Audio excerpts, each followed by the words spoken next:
चक्कर में पागल भेले गरनिया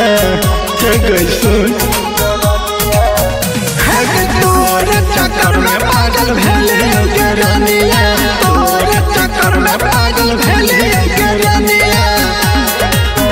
हम मान रही मी तू तो गल चीट हम मान रही मी तू तो गल चीट बन गल जग तू तो दूसरे के कनिया तोरे चक्कर में पागल भेले गरनिया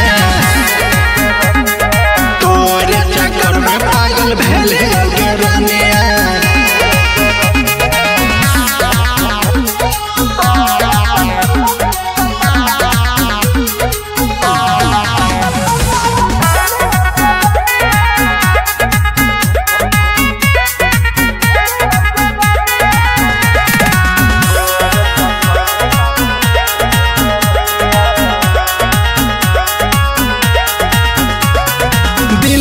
के हाल की बतइयो है गजान लागइयो तो रोप का निकला तई पर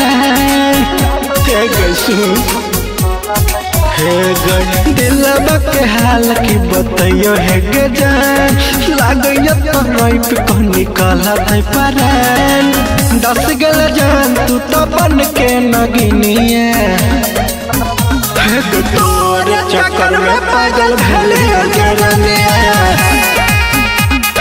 तोरे चक्कर में पागल भेले गरनिया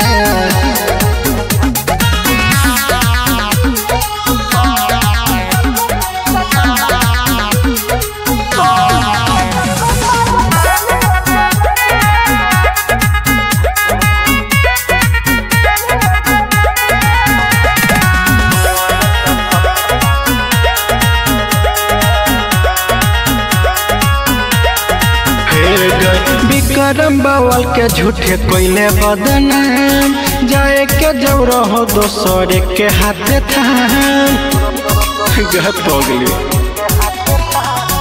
विक्रम बावल के झूठे कोइले बदनाम जाए के जब रहो दोसरे के हाथे थाम जगदेव कृष्णा से कोइले बचनिया